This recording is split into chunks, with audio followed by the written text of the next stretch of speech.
comes up and that one comes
Good evening, ladies and gentlemen, members, officers, anyone watching at home on the YouTube channel, to this, the final council meeting of 2024, which is the Planning Applications Committee, the most important, as we all know. Item 1 on the agenda, apologies for absence. We've had one apology, I believe, from Councillor Liz Noble, who is being substituted by Councillor Nirmal Kang. Have we had any others? No other apologies, Chair. Thank you. Item 2, minutes of the previous meeting. These have been circulated. Have we all read them, and are we happy that I signed them? Yeah. Thank you very much.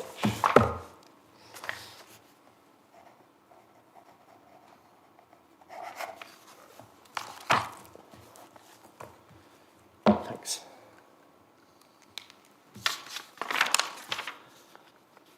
Item 3, declarations of interest. With application number 240156, item 5 on your agenda, it's Surrey Heath land, so we all have a kind of pecuniary interest in that one. Anybody got any personal? Yes? Councillor Thompson.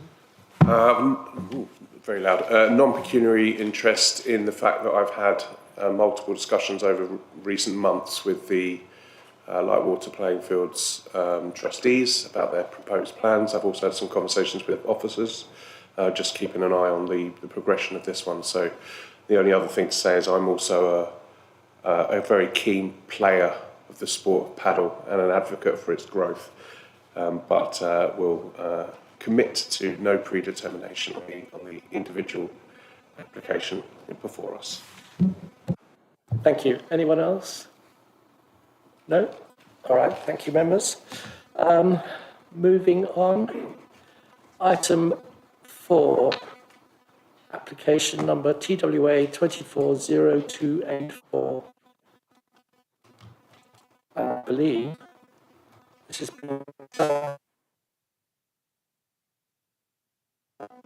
Fry.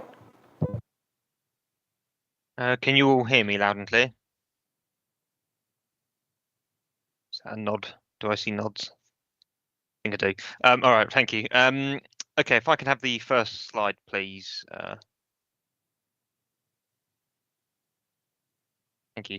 The application before you this evening is a Treeworks application for trees contained within a woodland TPO on land to the rear of the Grange in Chobham. The trees are contained within the area highlighted in red on this map, and the land is owned by the Chobham Poor Allotment Charity. Next slide, please, Duncan. Thank you. The application seeks to undertake the works highlighted on the right-hand side of this slide. The charity engaged with a local arborist to undertake a safety inspection of all trees within the site boundary. As a result of this survey, 5 trees require works under the TPO. These are 1 sycamore, 3 acacia, and a Scots pine. Trees 2, 3, 8, and 9 require works which are exempt from the need to make an application. I could have the next slide, please. Thank you. So this is just a couple of images to highlight some of the trees within this woodland and to give a kind of an idea of what the woodland looks like. Trees 4, 5, and 6 are the 3 acacia which are going to be heavily reduced and sit on the rear boundary to a private residential property. Next slide, please, Duncan. Thank you. This is just to give an example. So this is a picture of 2 of the acacias on that boundary. The image on the left has an area of major bark dysfunction, which has resulted in significant crown dieback. And the image on the right is a twin stem tree, which has a significant split at the base. Both of these defects, and this is kind of throughout the other trees in the application, means that the trees require removal in the interests of safety. The application has come before committee as a local councillor and a family relation are affiliated with the charity. It is the recommendation that the Treeworks application be granted, subject to the 3 conditions outlined within the officer's report. That's everything. Thank you. Thank you very much. Members, any questions for the officer? No? Okay, we have a recommendation to grant consent for these works to be carried out. Do I have a proposer? Councillor Wheeler, seconder, Councillor Garrett. All those in favour, please raise. Unanimous? That is unanimous. Thank you very much. Thank you, David. Thank you. Next item, item 5, application number 240156, Lightwater Leisure Centre, Lightwater Country Park. This is on page 25, etc. of the agenda. Duncan. Thank you, Chair. This application relates to a new paddle and pickleball sports facility on existing tennis courts, which have been occasionally used for netball at the Lightwater Leisure Centre. The site is owned by Surrey Heathborough Council. Since the publication of the Officer Report, a new National Planning Policy Framework has been published and the emerging local plan has been submitted and some is now applied to some of these policies. The update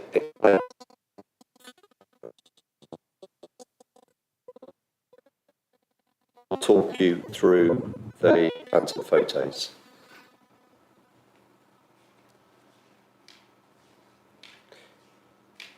The site relates to the outdoor tennis courts, shown in red on the location, site location plan, east of the leisure centre complex, at the end of the avenue at the edge of Lightwater Village.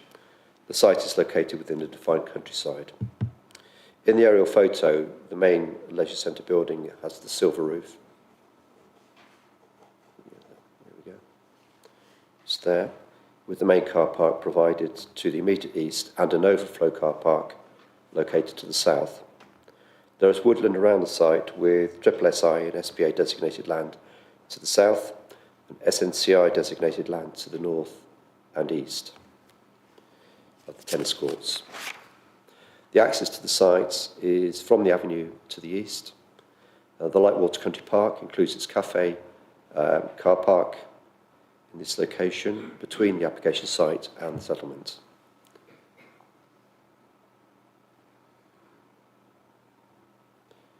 These are the photos of the existing tennis courts with the floodlighting shown. The condition of the courts has deteriorated over time. At the time of the 2016 playing pitch review, the courts were considered to be in a good condition, but it's clear that the pitches are now in a relatively poor condition.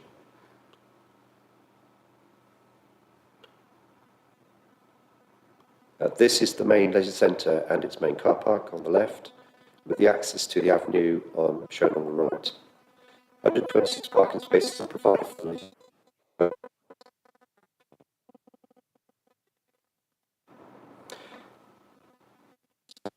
Approaches to the application site. Shown on the left, the access road shows the pedestrian path to one side, with the leisure centre overflow car park in the far distance. Steps show down from existing course to this access road.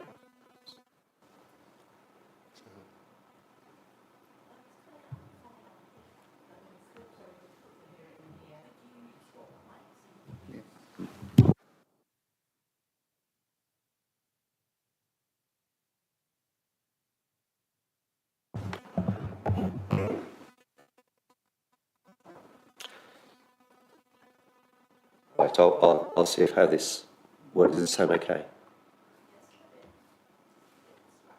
Yeah, might be my voice.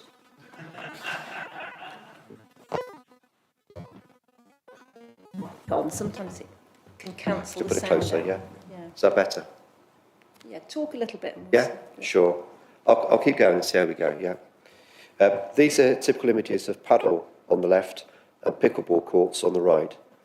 These are relatively new sports which have been gaining significant interest and increasing usage. Sports England have confirmed there is a demand for the use of such facilities in the area, which this scheme will provide most of this current demand. For paddleball, this is a sport which is a cross between tennis and squash, with the courts 1/3 smaller than a tennis court and enclosed by glass and wire mesh to provide rebound walls. The paddleballs have less pressure than tennis balls and therefore have less ball speed, thereby being easier to play. It's played with solid paddles rather than rackets. It's normally played indoors or under cover. For pickleball, this is a sport also gaining more interest and take-up. It is played on a badminton-sized court and is a combination of tennis, badminton and table tennis. The sport uses solid paddles and light perforated balls. It can be played indoors or outdoors, but it's proposed to be outdoors for this proposal. The whole facility is to be organised as a turn-up and play facility and not as a membership sports club. Due to the differently sized courts and enclosures around the courts for paddleball, the proposal does not lend itself to a flexible use, and as such, the tennis and occasional netball court use would cease. Here are some CGIs for an example of a paddle court. The canopy for the paddle courts under the current application would be different, along with the general layout, but gives an impression of the type of development that is proposed. This is the site plan with the access road running west to east along the bottom of this plan. The current proposal includes 6 paddle courts and 2 pickleball courts. The dotted line and the sort of darker grey shading is it shows the extent of the canopy with the paddle courts provided inside, with the 2 pickleball courts outside, alongside the reception building, which is in here, the kiosk and the seating area. Here are the proposed elevations for the development. Whilst the condition is proposed to agree external materials, the canopy is shown to be a dark grey material, a canvas material, with a white canvas roof. The front elevation shows the reception area here, which is also shown on the side profiles here and here. Here are the ancillary structures. The kiosk is on the left and the reception building is on the right. The kiosk provides a servery, food prep area and store, and the left-hand side of the reception building provides the sort of staff accommodation and the facilities with a toilet, store and vending area on the right. Here are the existing and proposed street scene elevations as shown from the access road to give a feel for the changes to the general appearance. The limited impact on the countryside is offset from the benefits of the new sports accommodation. Sports England support the development with the need for this facility outweighing the loss of the existing tennis courts. No objections have been raised on resident community, highway safety, or parking capacity, drainage and ecology grounds. The application is recommended for approval. Thank you. Thank you, Duncan. Councillor Wheeler. Thank you, Chair. And I'd missed it, but I probably ought to declare a non-pecuniary interest in that I was one of the founding members of the Lightwater Netball Club, but I haven't played with them for that particular group for more than 2.5 years. And in addition to that, they, as the officer says, they only very occasionally are the outdoor courts used, because actually the change in the surface was not conducive to in continuing. I think it's important for the committee to be aware that the original funding for Lightwater Leisure Centre, when it was originally issued, did have a requirement for netball courts. And I have to say I do mourn the loss of the netball courts with this particular application.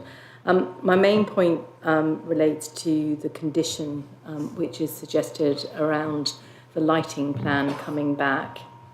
And I noticed that Surrey Wildlife Trust have made an addendum to their report saying that they are concerned about the lighting and that lighting should be sensitive.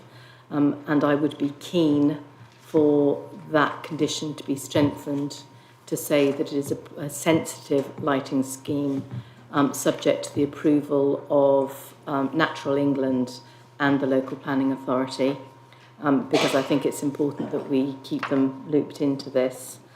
And the other question that I'd just like some clarity on is the food preparation area, that there should be no outside dining there, or a commercial. I wasn't clear whether it was a commercial food preparation area or something for the staff to brew their tea in, because they have very different impacts. We've obviously got an outdoor cafe there, which is, I believe, owned and managed by us, and then there is an indoor cafe at the leisure centre, which I don't think is particularly overwhelmed with customers all the time. So I'm just concerned that if there's another cafe area in there, it'd be further impacting those two. Thank you.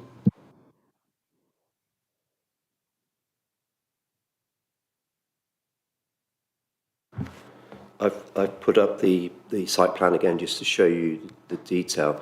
That area behind, if you like, the servery kiosk is the area where people would sit out.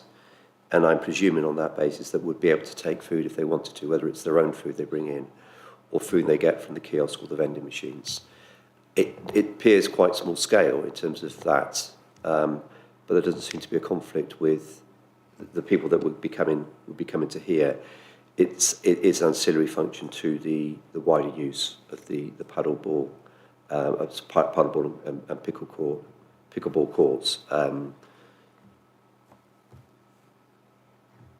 Thank you. And then the other matter is the if we can strengthen that condition slightly to refer back to Natural England, which I think they have requested in the most recent email.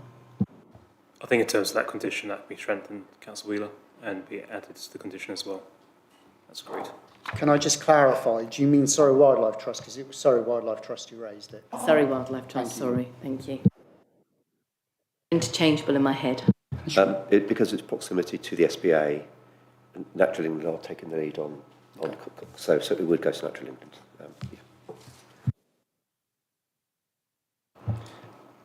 Councillor Thompson.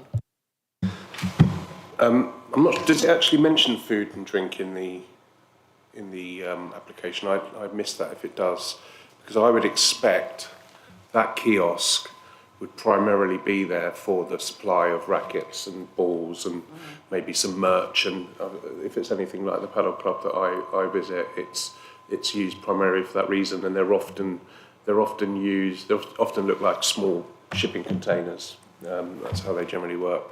In terms of a question,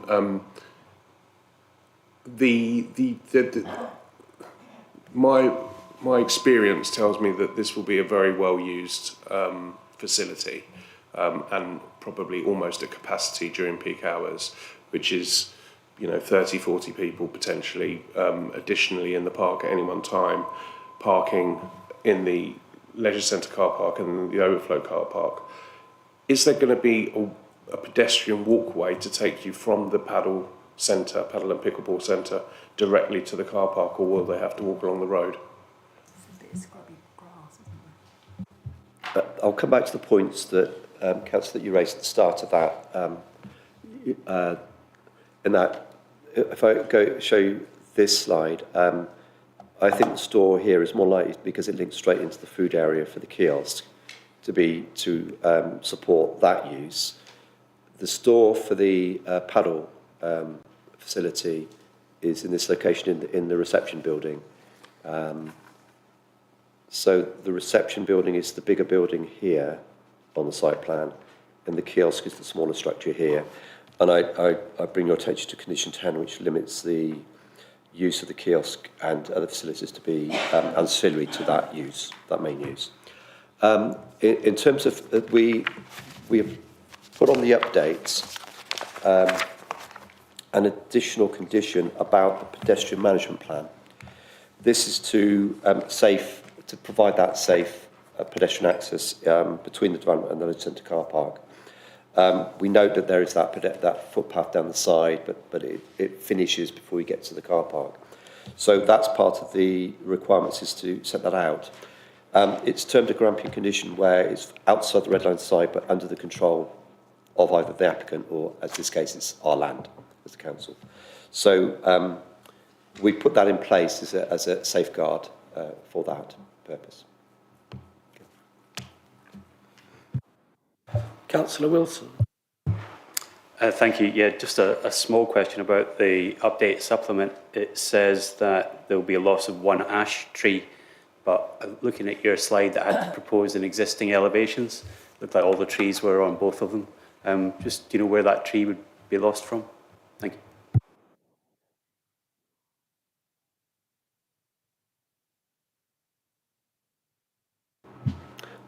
I don't know exactly where it is. I'm wondering if Dave, if you're able to assist on that matter. Yeah, I can do. I'd probably just say that oh, sorry, if you could stay on that slide or the other slide, Duncan. The trees shown in that are indicative that they're more there for a bit of a show purpose. It's not actually is what's representative on site. But the ash tree to be removed is on you see where the sort of large arrow is, which shows I think the entrance way to the reception area. It's a small ash tree just adjacent to that site. Or that area of the site, and it's a low grade tree with ash dieback, so it's got a lot of deadwood within the canopy. That's great, thank you. Councillor Garrett. Thank you, Chair. Just reference the amended condition 8 and the opening hours. It says the reason in the interest of amenities of nearby residential occupants. So the assumption is that means it'll be busy, but from listening to Councillor Thompson, it could be busy anyway. So how much why is the reason because it could be more people coming on those days when actually at the weekends it could be busy anyway? And if there's an issue with it being busy, what is the knock-on effect of that? Just to clarify, the amendments to the condition are to allow them to work to have it open on public holidays, which aligns with the main leisure centre building itself. It's a standard reason for imposing that condition. Okay. And it's more probably to do with because it's still quite far away from the residential there. So it's not generally the activity around the facility that's the issue here. It's more the movements out and into the avenue and that sort of area that's covered. Cool, thank you. Excuse me, Councillor White.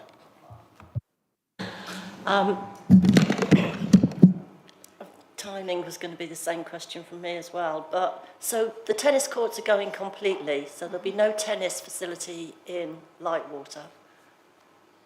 And, excuse me, so that means that, I don't mean to be rude, but this newfangled sport is going to take precedence over tennis that's been with us for a couple of 100 years. And it could just be a fad, but yet they're going to build a major undercover facility. Certainly the facility, its quality has gone downhill, and its usage has also gone downhill. So in the officer report 7.3.3, we set out that it was used for 493 hours in 2023. Which is about 2.4% of the time that would be available for its use. Also, it's appreciated that with this facility, it's an open-air facility that really is to be used in the summer. The new proposal, a lot of it being undercover, will be able to use during the winter, and will be a better use of it. I think sort of more widely that there is accommodation for tennis courts elsewhere in the borough, and this is a new facility. It is a growing demand for it, which has been acknowledged by Sports England. But surely the facility is not being used as much because it's gone downhill. Yeah. And there was supposed to be a large injector of cash a while ago. I just wondered why that didn't go ahead, because the the tennis courts in Bagshot are at full capacity, and I just worry that the other tennis clubs are going to have to take the fallout. And with that, I mean extra traffic and everything.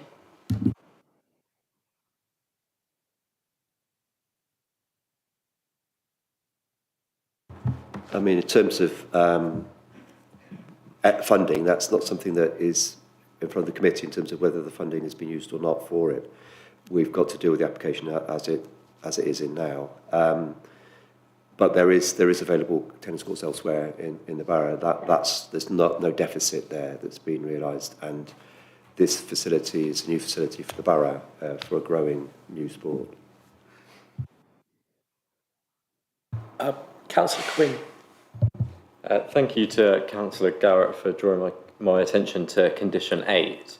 I'm just wondering, to me, that reads quite onerous. Is this a standard condition that you can't, that the facility wouldn't be able to open on all bank holidays unless they got approval in writing from the local planning authority? Is that a standard? Because to me, surely the summer bank holidays, the May bank holiday, that's when they like to do probably good business.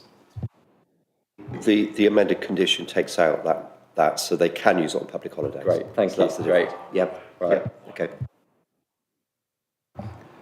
Councillor Thompson. I'd just like to give a bit of clarity on on the comments you made about it being a new sport. The sport's around about as old as I am. I think it was invented in the late 70s in Mexico. No, it's as old as I am, so you can draw your own conclusions. It's incredibly popular in Spain, in particular. It's now popular in the US, and it's exploding in the UK. And the reality is, at this time, the demand for new paddle players is significantly higher than the demand for new tennis players, which are quite well served, albeit often in quite expensive clubs. So I think, on my experience, I'll be very surprised if it's a fad that burns out very quickly. The other thing about this type of sport, because in my presentation I was talking about the fact that the balls that are used are of a slower speed, it actually is easier to play, and it might be a lead-in for people to play tennis because it's easier to play than tennis. Okay, thank you. I think we've... Oh, yes, sorry, Victoria. Thank you. Sorry, I did just take the opportunity to check. And I have to say that I've been informed that there is still a netball club that plays there that will be displaced. It's part of the Bracknell Play Netball League, which is a social league. And I believe they're called Lightwater Lasers. So they do still play there. So I suppose I'm concerned that and I also understand that there's some football that still goes on there as well that would be displaced, and to the point that was made earlier by Councillor White. The reason more clubs aren't playing there is because the condition of the courts is not safe and has been going downhill for quite some time. So I am concerned that the information that has gone to Sports England is possibly not 100% accurate. And I would say that from our point of view, I appreciate we probably don't have any due diligence, or we don't need to do any more due diligence than accept the information that comes to us from the applicant. But I would like assurance that that is the case, and I think we all do need to be aware as members that there are other sports that will be displaced, and the reason that other clubs don't play there is because the conditions of the courts have been allowed to deteriorate. Do we have any figures with regard to the use of the tennis courts as they are now? Yeah, we have the date. We have the coverage for 2022 and 2023. And this information, I understand, came from the Leisure Centre itself. And so we had 1,086 hours in 2022 for tennis, reducing to 493 in 2023. And for netball, it was reduced from 11.5 hours in 2022 to 4 in 2023. So that's across the year. I'm sorry, 11.5 hours in total? Yes, in 2022. So in 2022, Lightwater Netball Club was still playing there, and they train for an hour and a half every single Tuesday. So I would be happy if we would checked on that. Where have those figures come from? They've come from the applicant, but I understand that they liaise with the Leisure Centre. Okay, so the applicant that wants to put in a different sport has given you the data, But because that we is believe it's come from the Leisure Centre. But that is what would normally be applied. That's the normal way of things being done. Right, okay. I think... Yeah. I think it's important to also understand this application has been in since the 18th of March of this year, and it's just come to committee in December. There's been a lot of dialogue between officers and Sport England to provide the data to them. So Sport England haven't come to this decision very lightly. They push us very hard in terms of the figures, and they actually push officers very hard. I know councillors have liaised with officers on a regular basis to get updates on its application. So we have to be mindful of that. And I think, officers have worked really hard to actually get the data to appease Sport England to actually support and improve this application. So I just want to put that to members tonight. Thank you. We've heard the arguments. We know the issues. We have an officer recommendation to grant subject to conditions. Do I have a proposer for that? Councillor Wilson, seconder, Councillor Thompson. All those in favour, please raise.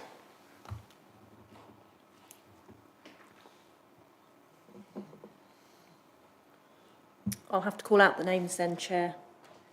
So keep your hands up for grants subject to conditions and strengthening the condition on sensitive light. Is that correct, Chair?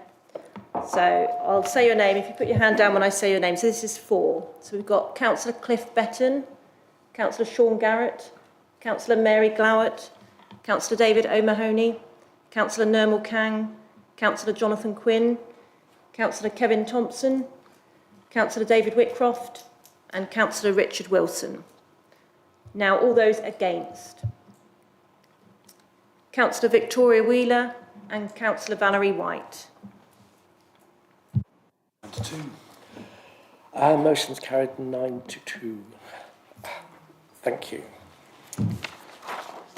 Item 6 on the agenda, application 241076, Sunningdale Golf Club.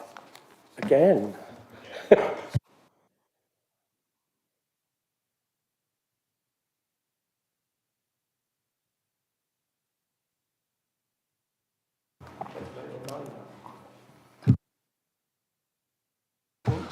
Thank you, Chair. This application relates to a minor material amendment to application reference 240259 PMR at Sunningdale Golf Club.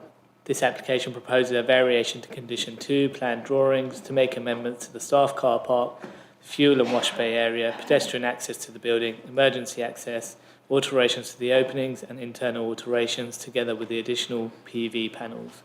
Since the publication of the report, the new MPPF has been adopted and the draft local plan submitted. The update sheets explains the weighting given to these policies. These photos show the existing context of the site. These buildings are to be demolished as part of the original permission. The proposed alterations are sought to ensure the development complies with Part B, fire safety, and Part M, access to and use of the building regulations. The changes include additional fire exits from the flank elevation of the building, an associated pathway, as well as a pedestrian path within the car park. That's where these arrows are on the side of each building.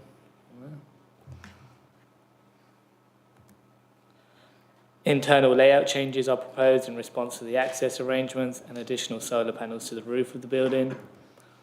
To the elevations, there would be minor changes to the widths of the roller shutter doors and inclusions of pedestrian doors, together with minor changes to the fenestration. There would be no increase to the overall footprint or scale of the compound building, and it would remain acceptable in respect of its design. Overall, the development remains consistent with the quality of the originally approved permission, and as such, it is recommended for a grant of approval, subject to conditions and consultation with the Secretary of State. Thank you. Thank you, Noel. Any questions? Oh, go on then. I'm going to have to ask one. So,